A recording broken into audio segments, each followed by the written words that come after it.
The CBS Radio Mystery Theater presents...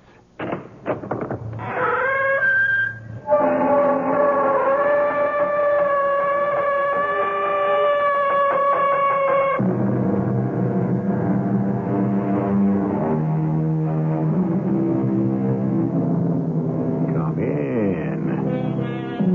Welcome. I'm E.G. Marshall. Mystery buffs have long argued over what constitutes the most mysterious of mysteries. I suppose there can be no definitive answer, but I plump for the unexplained disappearance.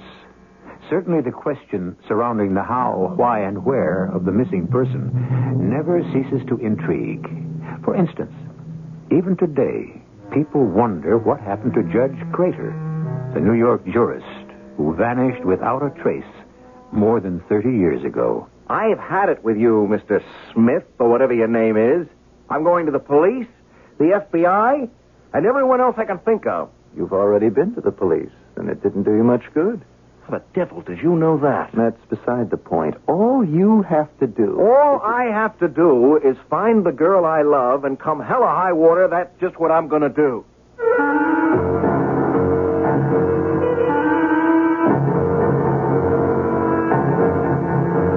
Our mystery drama, Vanishing Lady, was written especially for the Mystery Theater by Murray Burnett and stars Tony Roberts. It is sponsored in part by Contact, the 12-hour cold capsule, and True Value hardware stores. I'll be back shortly with Act One. The 1978 Buicks, cars designed to make a whole lot of sense. A little science. But along with all the innovation and logic, there's all the comfort and luxury you've always loved about Buicks. A little magic. From the Skyhawk and the amazing new Century and Regal, A little science. right up through the trim, lithe, full-size A Buicks. little magic. The new Buicks, what you want and what you A need. little science. A little magic. A little science. Take your contact. Take it now. Give your code to Contact. You've got a nighttime cold. Congestion is keeping you awake. You didn't take Contact, did you? We're so famous for all-day relief, you didn't think of us for nighttime. Wrong. Our 12-hour Contact capsule decongests all night long so you can get the rest and sleep you need. And sleep's a great healer. Give your code to Contact. Take only as directed.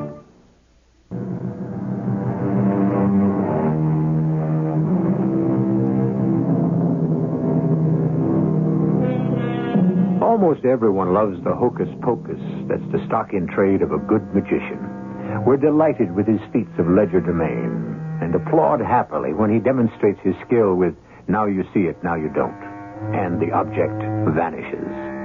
However, it's quite different when the object that vanishes turns out to be the girl you love.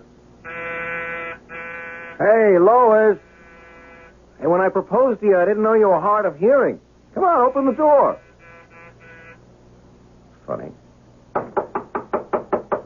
Lois? Lois? Oh, this is ridiculous. She's got to be home. I better check with the super. And I went down to the superintendent's apartment. I was concerned, but not terribly worried. I couldn't think of any reason why Lois wasn't waiting for me as we'd arranged. I knew she'd been looking forward to this evening because we were planning on setting the date for our marriage. In the place where we'd honeymoon. And, well, we were supposed to have dinner at Adano's, her favorite restaurant. Yeah? This is Peter Carlson, Mr. Horstman. I was wondering if Miss Free left word with you for me. I do not see Miss Free at all this week. Well, but she said she'd meet me here tonight. Yeah, she tells you, but she tells me nothing. Goodbye. I called Adano's on the off chance that I'd made a mistake and arranged to meet her there. But Jimmy, the maitre d', hadn't seen her either. With a growing sense of unease, I called her mother, thinking that perhaps some emergency had come up with her parents. Hello? It's Peter Carlson, Mrs. Free. How are you? Oh, just fine, Peter. It's so nice of you to call. How is Lois? Oh, great. But as a matter of fact, she's the reason for my call. I think I have a beef with Lois. I think she stood me up. She's finally come to her senses. I've been warning Lois about you for a year. No, seriously, Mrs. Free. We had a date tonight, and, well, she isn't at her apartment. I thought maybe you'd... She has to be. She told me you were going to O'Donnell's. Well, but I've been to her place, and she's not there. Well, that's strange. It's not like Lois. You don't think something's happened? Oh, well, let's not panic. I mean, there's probably some simple explanation. I'll go back now and find her there, all apologies. Now, you call me the minute you get there, will you, Peter? Yeah, I will, but I'm sure there's nothing to worry about. I wished that I could have really believed what I told Lois's mother. I went back to her apartment, but there was still no sign of her. I decided I'd better go to the police. So, as much as I disliked the idea, I found myself talking to a sergeant in the 22nd Precinct. Mr. Carlson, there are no accident or hospital reports on any woman of the age and description you give of your fiancée. Well, thank the Lord for that. What do I do now? You got two choices. Either you can make out a report for the Missing Persons Bureau, or you can sit tight. Sit tight? Mm-hmm. What do you mean, do nothing? I've seen too many guys like you end up looking foolish. I don't get that. I don't get it. Neither did any of the others. I've given up trying to figure out women. But they do have the privilege of changing their minds. And in my experience, an awful lot of them abuse that privilege. You telling me that Lois has changed her mind about marrying me? Could be. No, it couldn't. Look, I know this girl. We didn't just meet last week. I love her, and I know she loves me. Now, something's happened, and I want to find out what. Okay, pal. That's your privilege. All I ask is that you think about what's going to happen if you fill out a missing persons report and then it turns out that either she wanted to be missing or she doesn't want to get married and hasn't the guts to face you Or what? Skip it. It'll only make you more angry. Look, Sergeant, I realize you've seen a lot of guys who've made a mistake about how much their girls love them, but you don't know Lois. She's different, I know. Uh-huh. Still, you don't know where she is, and she skipped, so... No, never. No.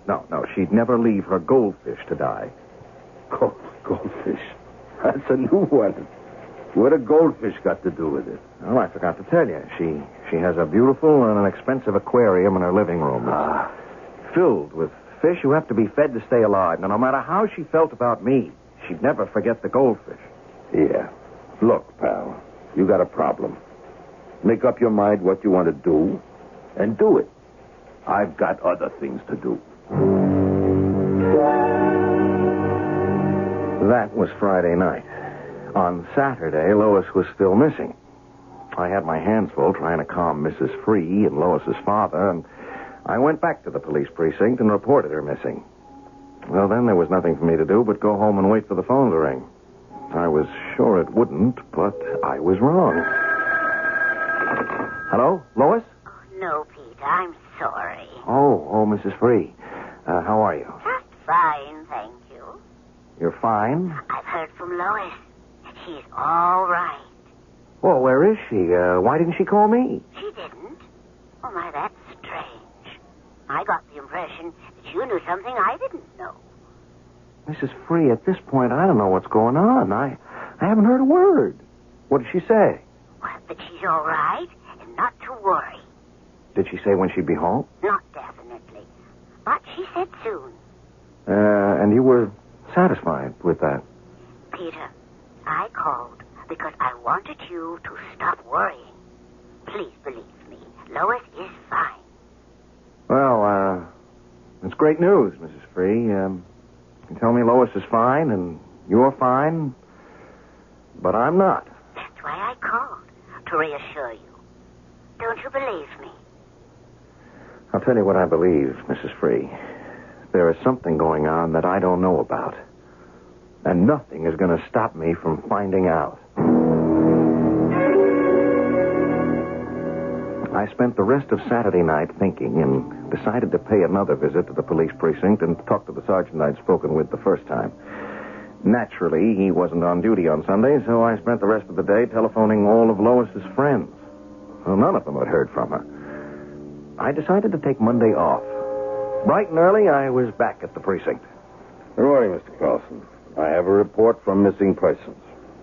They've been to your girl's apartment, found everything in apple pie order, some clothes missing, absolutely no violence indicated, and they got in touch with her parents and were told that she's fine. yeah, that's about it. I'm sorry, but you might as well face it. Uh-huh. And what will the police do about it? Come on, pal. What can we do? There's been no crime, no evidence of abduction. Everything we know points to the fact that the girl just took off. Missing persons checked with her employer. Yes, I did, too, and they told me she took an indefinite leave of absence. Well, you got to admit, it looks as if she knew she was going somewhere, and if she wanted you to know, she'd have told you. That's certainly the way it looks. But things are not always the way they look. I felt as if a wall of glass surrounded me and separated me from the rest of the world. I could see and even hear what was going on, but I couldn't reach out and touch anyone. Not enough to convince them I was right. I suddenly found myself outside Lois's apartment building. I thought, I got nothing to lose. And I went to the superintendent's apartment. Miss Free is still not in her apartment. Yes, I know that, Mr. Horseman. I just want to ask you if you'll lend me the pass key. But you know I am not allowed to do that. Well, you can come up with me if you like and watch. I do not have the time for that, Mr. Carlson. But Miss Free might have left me a note or something. You know, something to tell me where she is. I really should not give you the key. Oh, come on, Mr. Horstman. I give you my word I won't tell a soul. Not even Miss Free. Now, that's a solemn promise. Well, now, you bring it back soon. Thanks a million. I won't be more than half an hour. As I went up to Lois's apartment, I really had no idea what I was going to look for. And I couldn't conceive how it could possibly take me more than half an hour. But I changed my mind when I opened the door and I saw a young man standing over the aquarium at one side of the living room. I stopped, completely flabbergasted. Hello? What are you doing here? Obviously feeding the fish. I promised Lois I'd take care of them. Who are you? You must be Peter Carlson. I was meaning to give you a call. I apologize. It's accepted, but I asked you your name. Oh, Leonard Gray. Most people call me Len. You know Lois? Oh, for years. Went to high school back in Woonsocket together, then we sort of lost touch till recently. Uh-huh. And Lois asked you rather than me to feed the fish. Well, you see, since she was going away for a while to think over her forthcoming marriage, she felt she could hardly ask you to do her any favors. That's a lie. What have you done with Lois? Nobody has done anything with or to your girl. She's perfectly safe and well. You don't believe me? I'll believe you if I can talk to her and hear her tell me that. I'm sorry, that's not possible. Why not? Use your head, Carlson. If she went away trying to make up her mind about you, she wants to think it through for herself. You're the last person in the world she wants to talk to. You say you lost touch with Lois after she left high school. Where did you go to college? Georgetown. And Lois went to Wheaton. Oh, come on, pal. That's the oldest trick in the world. We both know she went to Brown. Who was her best friend at Brown? Now, look. I'm doing her a favor. I'm happy to help her out, but it doesn't include a cross-examination from you. I've told you the truth, and I'm through answering questions. You told me a pack of lies, and if you're through answering my questions, maybe the police will have a few for you. And if they don't, there's always the FBI.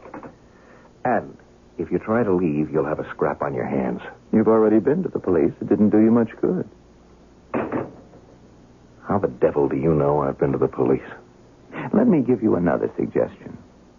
I'll call Lois's mother. If she doesn't check me out, you can call the cops or even the president.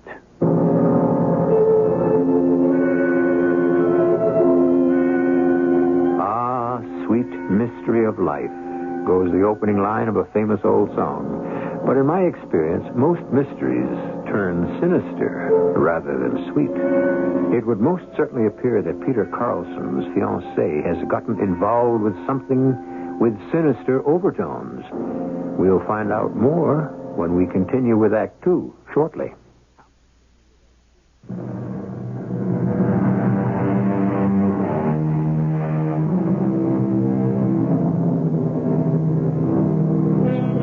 May Mayday and SOS are two of the most terrifying cries for help in the lexicon of distress signals. But as chilling as it may be to be forced to send out either of these distress calls, you still have the comfort of knowing that if someone hears them, help will be on the way. I ask you then, how much more terrible is it to send out a cry for help and realize that no one is going to answer? That is about the situation that Peter Carlson finds himself in as he visits the mother of the girl he loves. Mrs. Free, what's happened? Everyone's tried to tell you, but you don't want to believe any of us. We always used to be able to level with each other. Well, nothing's happened to change that, Peter. Oh, okay. Then you won't mind if I ask you a few questions. Well, not as long as I have the answers. Oh, you have the answers, all right. Now, first, how long have Lois and I been talking about marriage? Well, I don't know exactly. Sometime, I'm sure. Or would you say at least a year? I suppose. About that. And in all that time, did you ever hear her express any doubts? I mean, the slightest indication of uncertainty about the idea of marrying me? Peter, this isn't doing either of us any good. You just have to accept the fact that Lois has gone away for a while. And who's Leonard Gray? An old friend. Well, Lois never mentioned him to me. But we've had no secrets from each other until now. Please, Mrs. Free, tell me the truth. You know there's something being kept from me. At least tell me what it is and why Lois feels I can't be trusted. Now, you mustn't think that. Oh, Peter, please. Please take my word that everything will work out in due course. Yeah, and how long is due course? Well, I'm sorry. I don't know. Well, it seemed I'd reached another dead end. And then I had a brainstorm. My old roommate from college was a reporter on a newspaper. I decided to call him and give him the story. I figured if they'd print it, I'd get some action. I did, but not the kind I expected. When I got back to my place the next day, Leonard Gray was waiting for me. Come on in, Carlson. I found your liquor cabinet, but I didn't want to help myself without your permission. Oh, you didn't think twice about breaking into my apartment? That was a necessity. If you'll examine the lock, you'll see I didn't break in. Don't tell me I gave you the key. Let's cut the small talk. You know, you're turning out to be a real problem. I'm glad to hear it. You really shouldn't have talked to your friend at the paper. The press doesn't like people like us much. They love to make problems for people anyway. Just who are people like us? Let's say I'm working for the government. Let's say I'm from Mars. Fair enough. Here's my identification. So just what department of the government are you with? You don't need to know that. You at least know that I'm not a thug and that Lois isn't in any danger. But she can't stay in her apartment or tell me where she is. Now you've got it. No, I don't. Look, you say you're working for the government and you do have identification. What kind of work could Lois possibly do for you? Something that might turn out to be of great value to this country. Oh, come off it. Obviously, you're connected with some intelligence department, but there's nothing that Lois could do to help you. She's not the type to become a secret agent. You evidently don't know the girl you're going to marry very well. You're trying to tell me that you're using Lois as some kind of spy? All I'm saying is that she's doing some very important work for us. So important that I can't tell you what it is. Because I have no need to know. Carlson, I'm asking you to go along with us. I've told you all I can, and you'll have to be satisfied. Well, I'm not. And I won't be. I can't say that I'm happy with the way this Lois Free operation is being handled, Lenny. I agree with you, sir, but I don't see what else we could have done. Weren't we supposed to have notified the mother, Mrs. Free, before she ever got a call from Carlson? Yes, sir. That is, Lois was going to call her, but you remember we didn't know exactly when we would get the photographs? When we called and told Lois we needed her immediately, she'd already told her mother she was going out that night with Carlson. She asked us to handle it. So why didn't you? Well, I did, but I had to escort Lois, and by the time I got to the phone, he'd already called. He was restless 15 minutes after she didn't show. He's still determined to make way. What are the chances of throwing a blanket over him until we finish? Without telling him any more than I have? Naturally. 0. Okay. How much harm can he do? Well, that depends on how long we can keep a muzzle on his reporter friend's editor. Well, you've spoken with him, sir. What do you think? I don't like the odds. Even though I assured Derek no drugs were involved, if Carlson keeps talking, some circulation-hungry paper will pick up on it. But it'll be all over the day after tomorrow. Then they'll just look foolish. There's also Grantham to consider. He's already on record as opposing the project, and if any story breaks, no matter how wild or false, he's sure to point to it as being detrimental. And he'll have something on his side. We could arrange to see that Carlson keeps quiet for a couple of days. If you're suggesting what I think, forget it. That would only trigger a really big blow-up from the press. Maybe we should have let Carlson in from the beginning. Well, that's hindsight. The less people who know about this, the better. Whether it's a success or a failure. Then we have to consider Lois. She's been asking about Carlson. I've been stalling, so maybe it would be best if we took him in. Oh, that would probably upset her. And that's the last thing we want to do, because she has to be 100% composed for this thing to have a chance. Hmm? It's up to you, sir. Let's sleep on it. I'll make my decision tomorrow. I had an appointment with Jeff Leeson, my reporter friend, early before I went to work. And I was just about to leave when my door buzzer sounded. Good morning. Oh, it's you. I thought you'd use your key. Oh, no need. I knew you were in. Yeah, then you also know that I'm going out, and probably where. Right. But I think you're going to change your mind. Not unless you've something better to offer. Who would you rather see, your friend Jeff Leeson or Lois? You really mean I can see Lois and talk with her? You can. Only there are 2 conditions. I knew there had to be a catch. No catch. First, you'll have to have the day off. That's no problem. And you'll have to sign some papers swearing you to absolute secrecy. All right, if I see Lois, I promise. Okay. Let's go.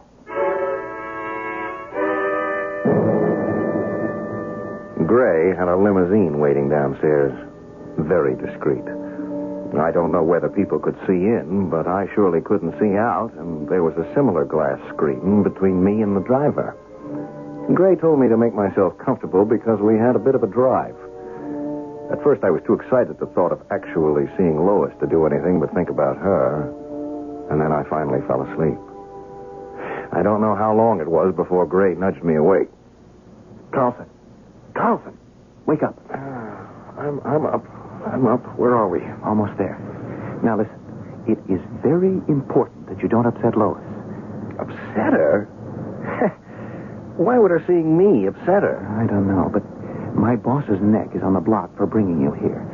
Now, after you talk to Lois and find out what she's being asked to do, then you'll understand why it is important her mind be perfectly clear.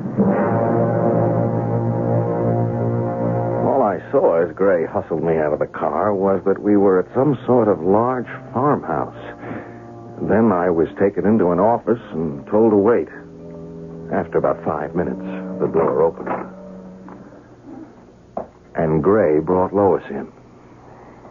I guess you two would like to be alone. I'd appreciate it, Carlson, if you'd remember the favor I asked. Oh, darling. Darling, I'm so sorry. They told me how upset you've been. I never dreamed. Okay, none of it was your fault. Oh, I was stupid to believe them when they told me they'd take care of everything. Well, they tried, and they did bring me here to see you. That favor Len Gray mentioned just before he left, that was to ask you not to say anything to upset me, wasn't it? How did you know that? Oh, I just figured it out. It only stands to reason. Are you going to tell me what you're doing with these people? They said I could. Well? Oh, dear. This is going to be difficult. Oh, now you're not going to tell me you've been leading a double life and you're some kind of Mata Hari, are you? Oh, I do love you, Peter. I knew you were a romantic the minute I met you. I love you, too, but I've been told I didn't know very much about the girl I love, and it seems that's true. Oh, no, darling. You know everything about me. Except how you landed in this place. Well, simply because of this special little knack I have. What little knack? special insights about people and things and objects. I sort of see things that other people can't. Oh, boy, the girl with the crystal ball, huh? You mean you're one of those people who claim they have the gift of prophecy? Oh, no. I told you this was going to be difficult. Look, darling. You've heard of ESP, haven't you? Of course. Well, do you believe that some people are more sensitive than others? Of course. And that some people are able to tune into other people's thoughts and minds? You mean you can tell what I'm thinking? Mm-hmm, sometimes. How about now? That's easy. It has nothing to do with ESP. Yeah, well, let's forget about that other stuff for a minute, and you tell me what I'm thinking. Well, you're not too happy with what I've just told you. You're wondering now about how life will be with someone who claims that she knows what you're thinking. You're unsure, and you're disturbed. You're right. You're completely right. Oh, Peter, what I just told you had nothing to do with ESP. I wasn't reading your thoughts. It was just a matter of experience. Well, I don't understand, and I'm angry because you never mentioned it before. I mean, didn't you think it was something I should know? I didn't mention it just because of the experiences I've had. I know how people react, and, well, I guess I was just a little afraid of losing you. Oh, that was silly. Was it? Listen to yourself now. Well, there's a reason for that. Instead of you telling me calmly and reasonably about this, this knack of yours, I find out because you're involved in some kind of secret government operation. Oh, Peter, let's stick to one thing at a time. You've said that the idea of my sensing certain things makes you uncomfortable. I understand because that was a lesson I learned as a child. You mean you were born with this perception? I believe we're all born with it. Some of us maybe have a larger share than others. When did you find out about it? When I was 9. My mother and Dad were entertaining some friends. Well, we were having a dinner, and everyone was just talking. Small talk, gossip. Nothing really important. And then there was this moment of silence, a break in the conversation, and I spoke up innocently with a question. I asked my mother why it was that the husband, his name was Larry, didn't like Claire. She was his wife. Oh, I remember the moment of icy silence that followed my question. I was scolded, told to leave the table and go to bed. I should think so. But why did you ask such a crazy question anyway?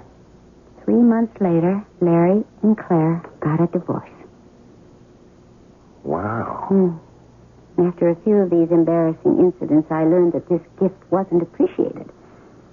So I just kept quiet about it. I see.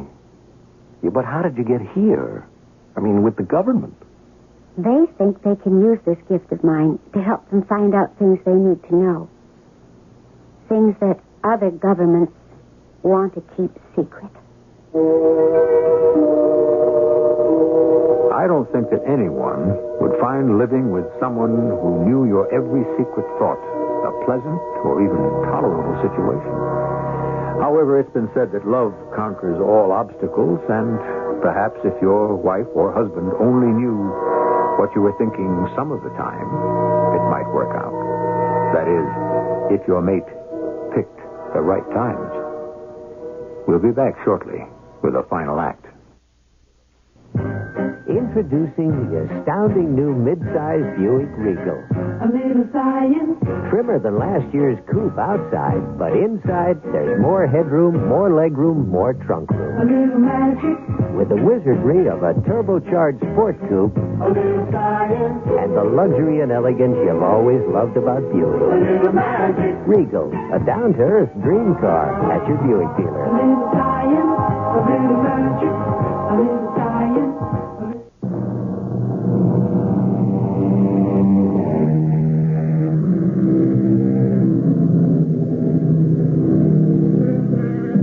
To believe in ESP or not to believe in ESP is a question that's agitating the minds of millions of people in the world today.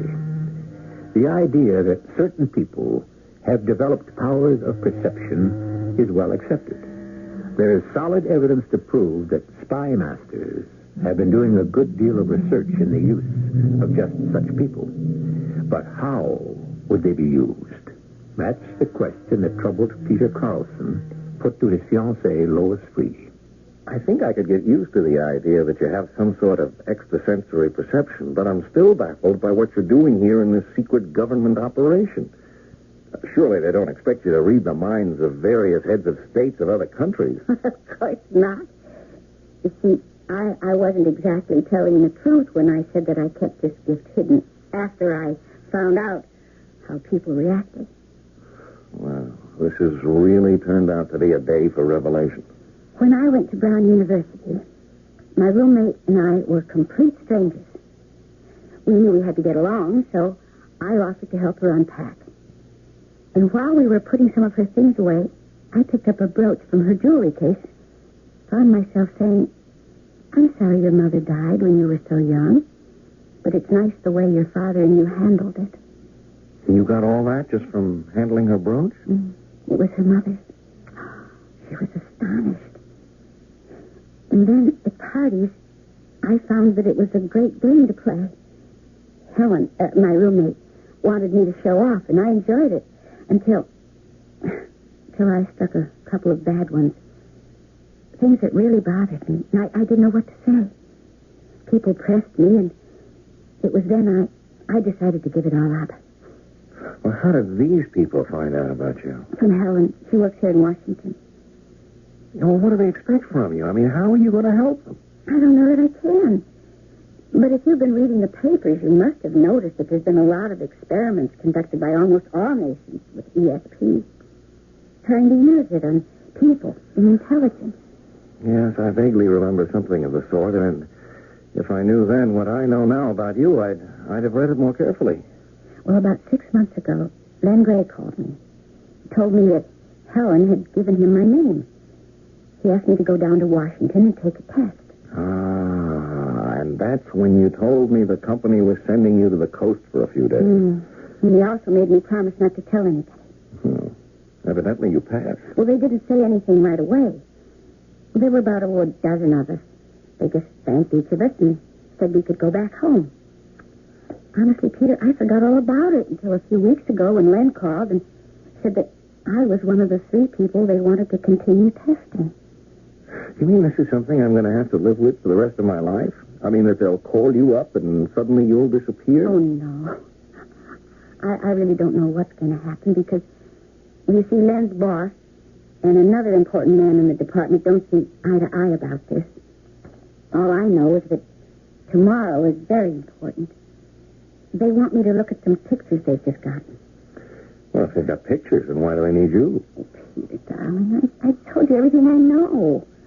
Oh, look, I'll be home the day after tomorrow. We can talk some more. Well, I don't know. I think we ought to thrash this thing out right now. Oh, but Peter, it'll be so much better if we each have some time to think. I'm sure this has upset you, and I can understand it, but meanwhile, I'm supposed to trot back to New York like a good little doggy and sit around wondering whether I should start writing a book titled My Wife the Spy. You're not keeping your promise, Mr. Carlson. What?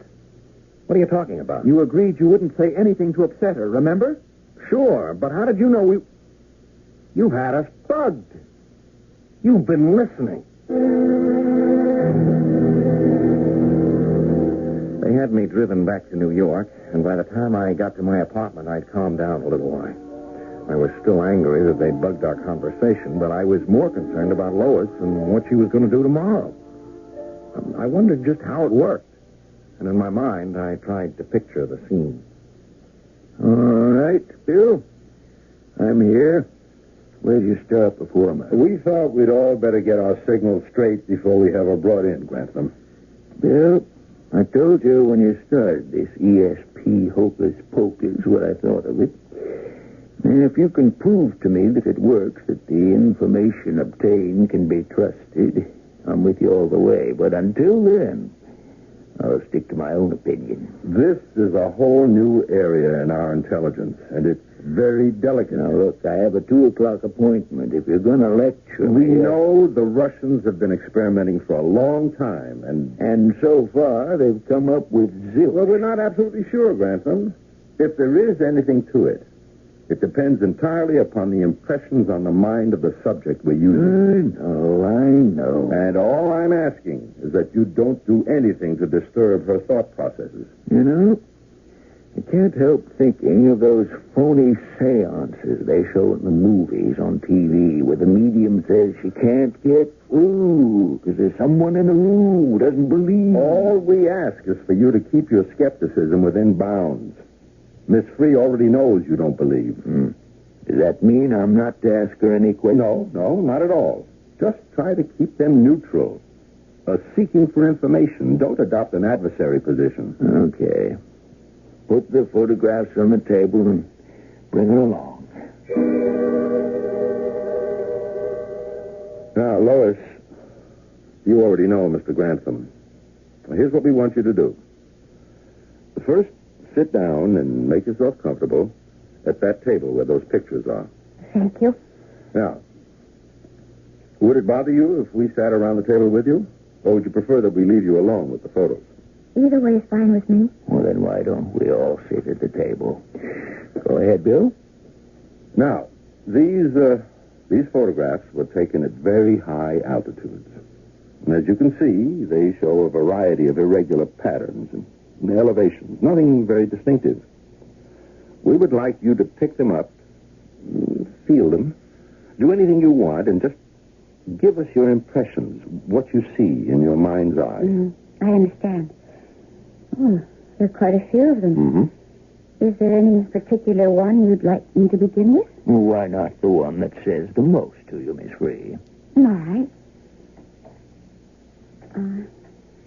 I think these were all taken at about the same time.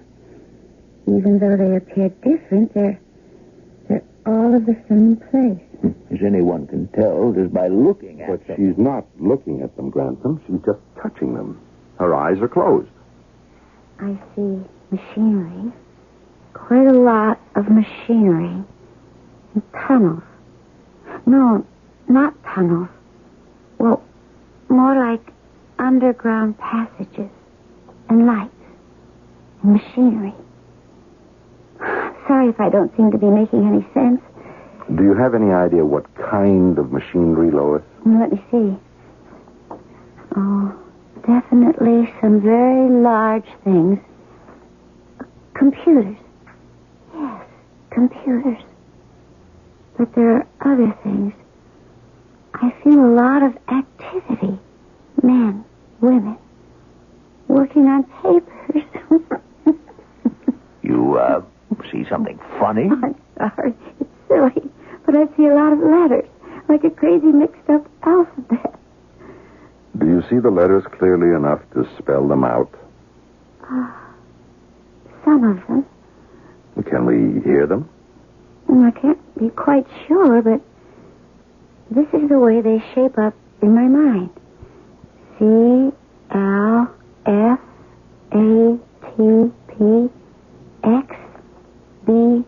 C-L-F-A-T-P-X-B-R.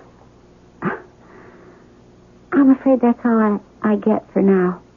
You mean you might get more another time? I can't be sure, but it's possible. Mm-hmm. Well, then why don't you rest in your room, and we'll see you back here in an hour. I still say if she guessed computers, then we can throw out most of the other stuff. Because it's only natural that where there are computers, there are people and paper. And underground passages. Well, that could have been picked up and indicated by the pictures. And the scrambled alphabet? Now that, the code gibberish is the only thing that makes me doubt my own theory. Mm-hmm. I suggest we have her back in and see if she's picked up on anything more like that. And if she has? And we'll cross that bridge when we come to it. Do you feel like having another try at the pictures, Lois? Anything you say. Fine. They're still on the table. I still get the same impression. Except now I just see empty spaces. Oh, it's the sky. I'm sorry. That's about all I'm getting. Miss Free, would you do me a favor? Of course. Pick up the photograph marked number 5. Fine. Now there, without any extrasensory perception, you can see a building. It's definitely a building. Could you, using your powers, tell us something about that building? I'll try. Fine. I'm not getting anything clearly. Well, how about vaguely? Any impression at all? Well, it's difficult. It seems to be more than one floor. And then again... Oh, I don't... Oh, yes, I think I have it. It's used to house some of the men and women that I saw in the underground passages. Thank you very much. Mr. Gray will drive you back to the city whenever you're ready. Grantham, I think we should give Miss Free our sincere thanks for her time and effort. Oh, of course. I didn't mean to be rude. It's been, well, different. Goodbye. Bye, Miss Free. I enjoyed meeting all of you. Now, Bill, you can say what you intended to say when I interrupted you.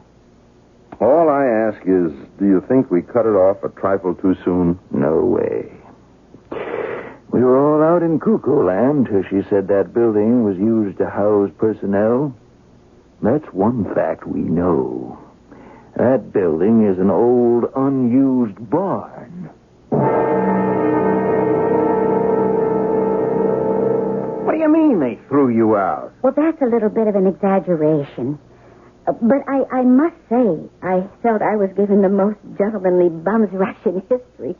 They are fools. What do they know? Peter, darling, it's all over. I thought that was what you wanted. Well, they scared the living daylights out of me and disrupted our lives, and then they threw you out like yesterday's newspaper. I mean, it riles me to have you treated that way. Well, they did say thank you. It's nothing to fret about. Oh, come on, let's start talking about our marriage plans.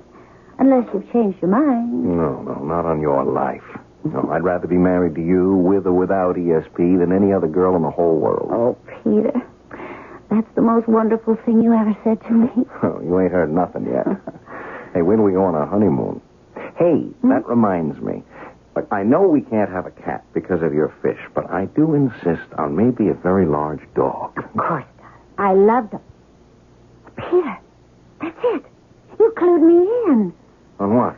On what that building in the picture was. The answer I gave that turned everything around. See, I should have trusted my feelings. When I held the picture, the only thing that came to my mind was animals. And I thought that was ridiculous. But now I know what it was. It was a barn. And what did you tell them? I said I thought it was used as a building to house people. Do you think maybe I should call and tell them about my mistake? Lois, come here. Did you hear what I asked you? What do you think I should do? Forget it.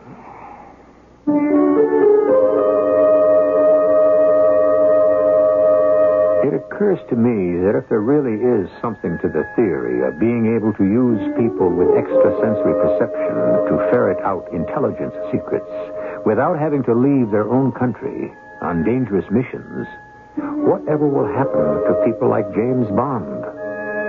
Speaking as a reader, I, for one, will miss him. I'll be back shortly.